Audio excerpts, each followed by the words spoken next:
Hey everybody, this is Theoretical Bullshit. I've missed you. Sorry I've been away for so long. I've been working a lot, which is good.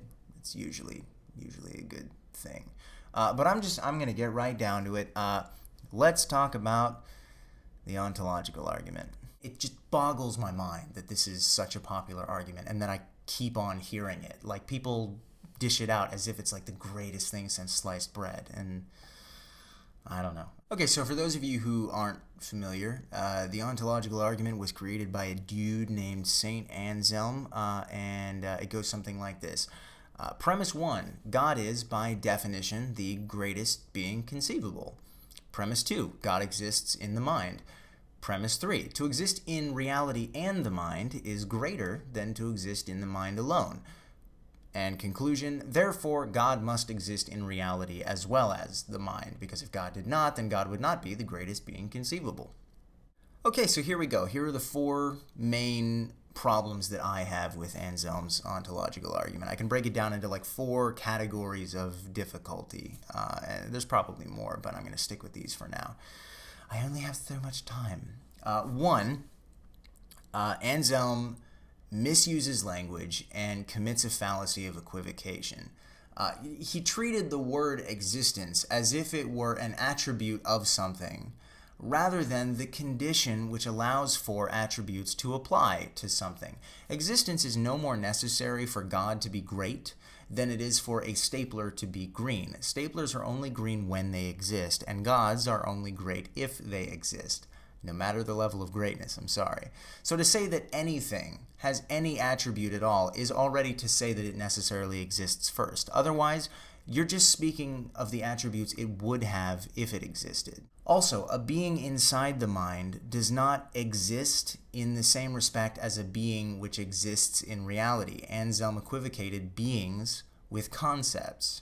To say that God would be greater by existing outside of the mind as well as inside of it is to conflate two different things, a God and a concept. When we talk about conceiving of a green stapler in my mind, what we're referring to in my mind is not a green stapler. We're referring to a concept, and that concept is not green. The concept has no physical properties at all. It's just a representation of something green. So if you want to talk about God inside my mind, you better be prepared to acknowledge that you're not actually referring to a supreme being inside my brain. So let's look at those first two premises again, okay? Premise 1, God is by definition the greatest being conceivable. No, that's false. God is the greatest concept conceivable. Minds do not conceive beings, they conceive concepts of beings. In the same way that painters don't paint trees, they paint paintings of trees. Okay, premise 2, God exists in the mind. Nope, false again. What exists in our mind is a concept of God, not an actual God. So if we just incorporated those two corrections to the argument itself, Anselm would end up having to argue that a certain concept exists in reality outside of our minds. And that would just be hilarious because, as far as I know, concepts don't go around creating universes and impregnating virgins. In any case, it only takes one false premise to invalidate a given argument, and yet so far, 2 of the 3 premises in this argument are demonstrably false. Am I ambitious enough to tackle the third? Oh yeah, I believe I am. Premise 3. To exist in reality and in the mind is greater than to exist in the mind alone. Again, false, but this time it's because of a categorical error. The premise is fallacious on the grounds that thoughts cannot exist outside of a mind and things cannot exist inside of a mind. There is categorically no entity which would exist in both in the same respect. You have to commit a fallacy of equivocation in order for that premise to work. So at this point, when it comes to premises, the ontological argument is 0 for 3. And that's really bad. If you come up with a logical argument for anything that you expect to be taken seriously, and not even one of the premises in the argument are true, you should be embarrassed. I'm just saying. And yet, that's not the only difficulty with premise 3. Here's my second problem with the argument. Anselm fails to address the definition and the relevance of the word greater. For one, Anselm has not effectively demonstrated that existing is greater than not existing in the first place. So far, this is a mere assertion predicated on subjective opinion. Secondly, I could personally conceive of a being greater than the biblical God, since my conception does not commit infanticide or experience jealousy. And since such qualities are not consistent with the definition of greatness, as I understand it, the biblical Yahweh is not the greatest being conceivable and is therefore not God and consequently does not exist, according to Anselm's own reasoning. Sorry, until a clear, comprehensive, specific definition of greater is provided, this criticism of the argument just can't be ignored. Third problem with the ontological argument is that defending the argument against these criticisms requires redefining concepts like God and greatness into meaninglessness. So let's say that a proponent of the ontological argument objects to the aforementioned criticisms by defining greatness in such a way as to match the exact actions and qualities attributed to the God of the Bible.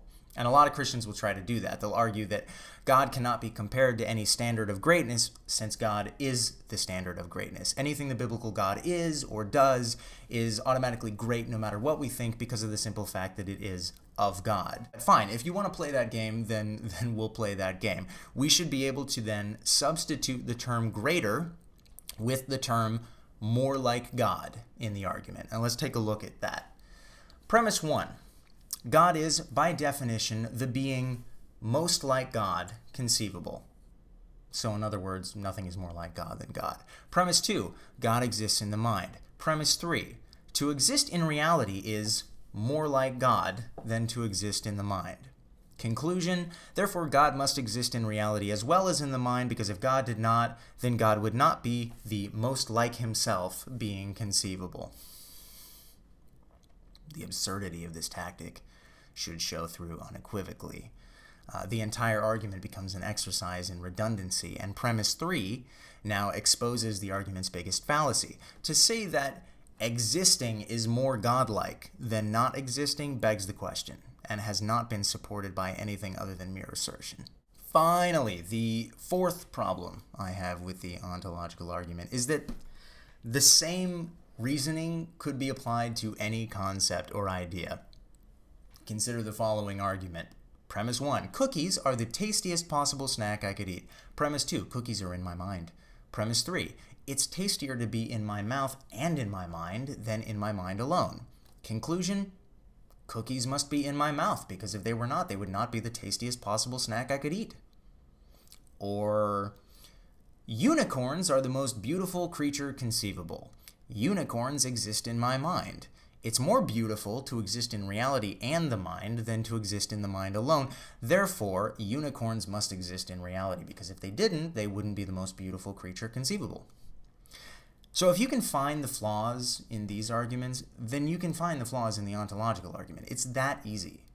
And by the way, this is really interesting. A common objection to this criticism that I hear a lot is that God is unlike these other things because God is a necessary being, while cookies and unicorns aren't, so it's not the same.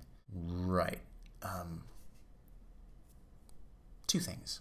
One, you have to prove that God exists before you try and prove that God exists necessarily. If you're going to sneak in that extra premise that God exists necessarily by definition, you just committed a fallacy by begging the question. Why? Because you just tried to use the conclusion of the argument as a premise in the argument. Sorry, you can't do that. 2, even if the Christian God did exist, not only would it be meaningless to say that he exists necessarily, it would be outright false. And I have another video explaining why that is exactly.